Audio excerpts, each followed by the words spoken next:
wrong time. I shouldn't have left you.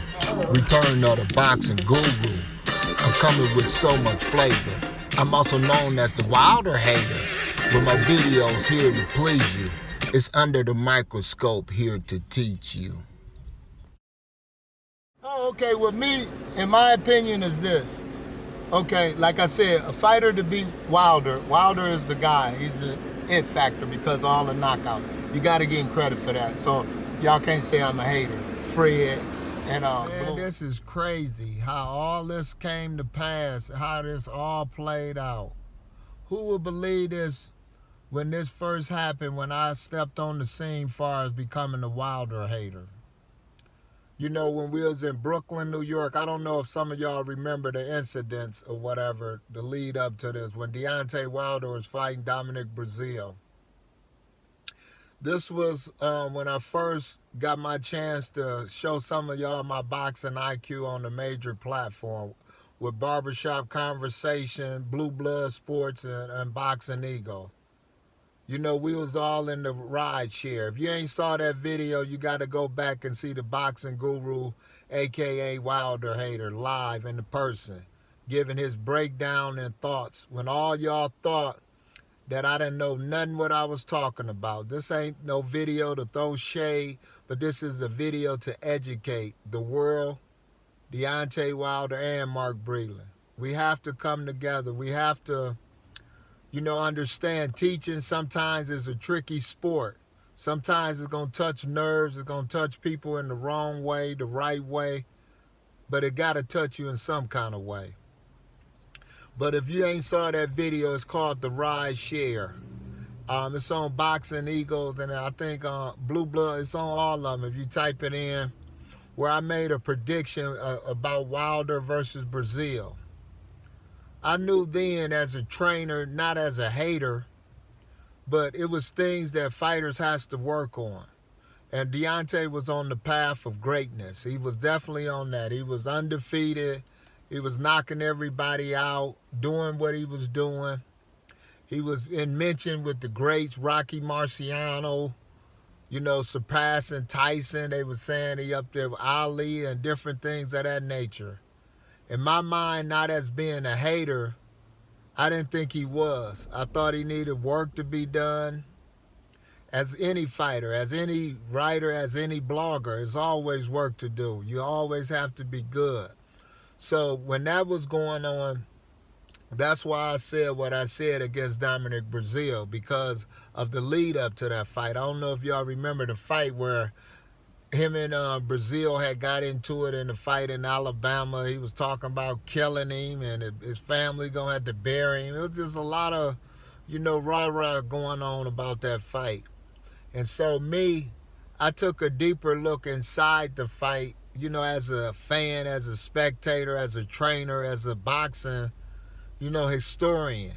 And then when I saw the two match up, I knew that if Breeland fought the right way, and I told Wilder this in person, you know, it would have been issues, it would have been problems. I was just telling him that to, you know, raise an eyebrow, to bring awareness that you always can improve on yourself. I told him I was his anointed messenger. This is very critical. This was very critical in his reign.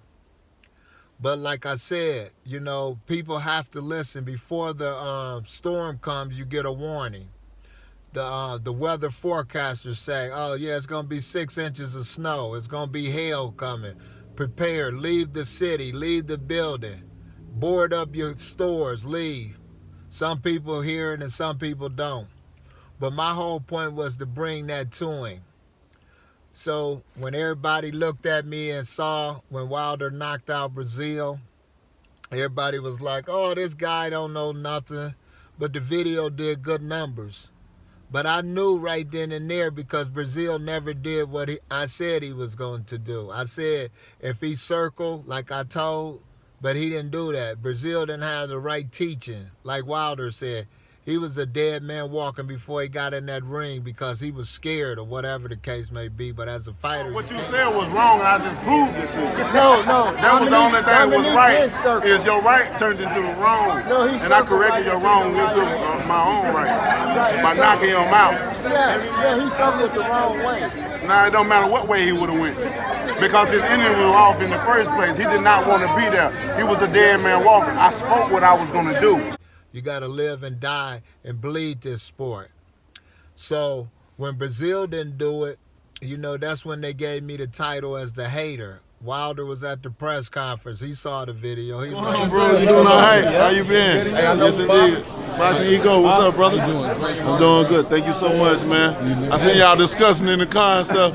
Who was that hater in there? Hey, I know we mobbing. Hey, I know we mobbing. We try to warn them. Come on, Bob. We try to warn them. Now? I'm gonna get a follow up. I seen the car ride. I seen the car ride. He said I seen the car ride. What do you think now? He said, what do you think now? Hey, you saw the car ride, man? Yeah, man. I just strolled across and said, let me just see this. But we always need some haters to motivate us, though. Hey, we try to warn them, bro. We tried to warn them. What are we saying, bomb squad? I just wish I could get all that money, man. All that money. Man, thank you guys so much. Appreciate it, sir. Thank you guys. Amen. Begging for a rematch at 65-35. It was inspirational. It raised his eyebrow in a sense. I thought not in a bad way, but in a good way, because I'm here to enlighten fighters, fans, and everybody. So he took heed of it. And Blueblood, Barbershop, all them Boxingego took wave of it because it started going across America, the Wilder hater. I was going places, kids was calling me the Wilder hater. They believed the hype. They was thinking the guru didn't know what he was talking about, but I told them, I said this, when a fighter fights him and do this and do that, what will happen? I specifically said it and gave detailed breakdowns what will happen if you fight him back. And probably Breeland, I knew Breeland as a trainer because he's a 5-time world champion, or amateur decorator. I know he was probably telling him. It wasn't nothing bad or personal. I don't believe right now what they got going on is that bad or personal. I don't know if it's staged just to bring media hype, because I believe Mark Breeland really loved and cared about Wilder. I believe Wilder felt that and he loved and cared about him too. So I don't know if it's staged. To me, it's staged, in my opinion. I could be wrong, because the love I saw when Breeland, if you don't believe me, go back when he fought Fury the second time. Right before the bell, I didn't see JD's hugging. I saw Mark Breeland hug Wilder. So that said a lot to me. And it ain't even about boxing. It's about, you know, when you share something with a man. Wilder helped the man. The man was trying to help Wilder become who he was, a great champion. Sometimes it's not in you, you know. Sometimes you have to lose. Sometimes you ain't going to win. You know, you got to better take it on the chin like a champ. That's how it goes in boxing. But he set a legacy, Wilder and Breeland. So you got to respect that. They got to respect each other. So me, you know, from my knowledge of it, I think it's a hoax. I'm hoping it's a hoax, just because of all the stuff that's going on, because Wilder didn't take the trilogy fight with Fury, you know, and this and that. So I'm hoping it's that, not for real, because like I said, I saw the man love and care for the guy. But like I said, you know, when the fans was calling me the hater and didn't understand that all the language, all the inbox comments that they was leaving. But now when this done happened, now Breeland coming out saying the same words that I said, you know, now people want to take heed of it. Now they want to hear it or whatever. But that's why I named this video Deontay Wilder, Mark Breeland versus the boxing guru Wilder hater. Because like I said, I came with love and message. Sometimes the truth hurts. Sometimes it has to affect us in certain ways. You know, and like I said this, He can't hold his head down because he lost or whatever the case may be. But he can get better. He can understand what he needs to do. Because to walk in the shoes of Ali, or to be, not to walk in the shoes of him, but to be up in that level as him, Tyson, you know, the legendary champs like that, you have to be skillful. You have to pay your dues. You just can't be one-dimensional or not working on your craft. You got to take this sport very, very seriously. So me, in this point, I just wanted to remind the world who might have forgot, like Roy Jones would say, y'all must have forgot when the boxing guru told you what would happen. It wasn't to throw shade to be called the Wilder hater, because then none of them interviewed me again after the truth came out. You know, it was just something to try to enlighten people. We, as blacks and as boxing fans, we need to be enlightened because, like I said, this world has misled us in boxing and racial equality and different things of that nature. So we definitely have to work together and learn. We need powerful people in the right positions as far as messengers and who have understanding. And like I said, when the fight happened, I knew if Fury would be aggressive and don't play with Wilder, what would happen. So Wilder definitely has to work on those fundamentals at this later stage of his career. I just wanted to put that promotional company together and, you know, the second half, get his fights in that he can win and retire gracefully as the champ he is. And I don't want him and Mark Breeland. Hopefully it's just a ploy, a stunt. Well, we will never know. But in my heart, in my mind, I'm thinking it is. I'm kind of feeling it is, because all the love Breeland had for the man, I just can't see him over there doing it unless it was scripted, you know. But who am I? You know what I'm saying? But I'm hoping that way. I want to dream it to be that way, because they was a good tandem. For 40-something fights, they was a good tandem. They had the heavyweight championship lit. You know, everybody was getting involved with it. When I went to Wilder fights, they was dope. You know, it was exciting, getting prepared, being prepared, not prepared, but being mentioned as like Iron Mike Tyson, the baddest man on the planet. So him and Breeland was doing major things, you know what I'm saying? You know, it happens like that. But like I had told him, you know, that's where the guru can tell people things that they might not be slipping on or they might not be paying attention on. And that's what happened, in my opinion, with Wilder. But sometimes you got to lose the game.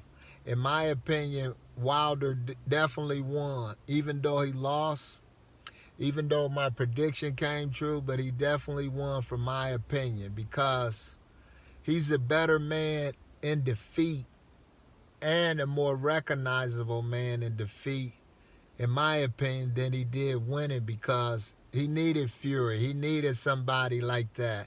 He needed to lose to him. Now he getting extra money, extra notoriety and different things of that nature. He's definitely being praised by his following, his fans and stuff like that. So sometimes a loss is definitely a blessing in disguise. It's a win, because like I said, Wilder can run his own promotional company on this side, the 8-man tournament, clean up on that, the business side of it, run it real good and right, and then wait for Fury and AJ. In my opinion, it's going to be AJ when the dust settles, and then they can get it on. And then he can leave the sport and be good. So those are the things that Wilder needs and Breeland needs, because like I said, with them talking about they troubles now, he's bigger than life now. All this public soap opera type of stuff, he's huge now. So me, it couldn't been written no other way, you know, in my opinion. It was better written out for him to lose and for, you know, to go through all this, and now he's bigger than life, you know what I'm saying? He just got to have his mind right, and he got to have the right training and understand how to use his gift that the boxing gods gave him. And that's what the boxing guru was trying to give him that day. If you go back, if you ain't seen the video, you have to check it out. Wilder confronts his hater. That's what it's called. And it's me. I was trying to warn him and forewarn him, but like I said, the wheel was already in motion, what the boxing guys had for him, like he said. He was on the right track, whether it's to win or lose, but in my opinion, he won. Even though he lost a fight, he won the battle because, like I said, with all this going, sometimes this is what America loves. This is what they on. Soap opera type of stuff. So, in my opinion, I want to salute Wilder and Mark Breeland. Hopefully it's just a stunt, you know, because ticket sales, whatever you have to do, a little trash talking or whatever you have to do is all right with me, the boxing guru. But I just wanted to make this video to let everybody know these are the words of the boxing guru for Under the Microscope. That I'm an expert trainer. I'm trying to critique and stuff like that. But he doesn't need that. He's 43. Oh yeah, you do. With 42 knockouts, one draw. That I thought he won that fight. I disagree. Every fighter needs to be challenged, whether it's far as improvements. It's always room for improvement. If you don't believe that, I hate for you to lose and then you find out that I should have listened, because there's always room for improvement. Subscribe to me if you want more of the Boxing Guru Show.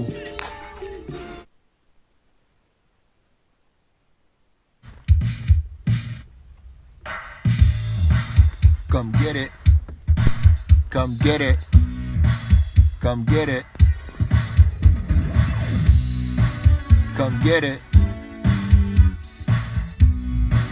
Come get it. Come get it.